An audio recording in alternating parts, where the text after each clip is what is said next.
Nakakasira ba talaga ng buhok ang extensions?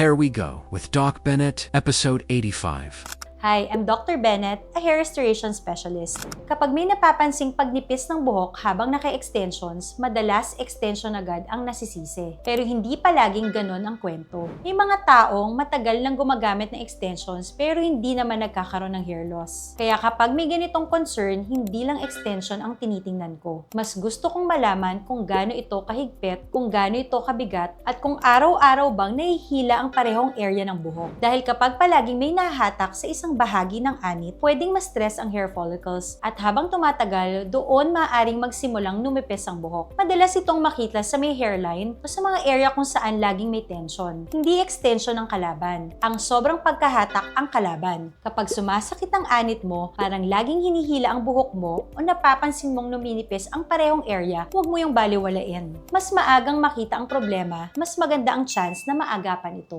Once again, this is Dr. Bennett, your go-to hair restoration specialist. If you have more hair questions, comment below and we'll answer it properly based on science and not trends.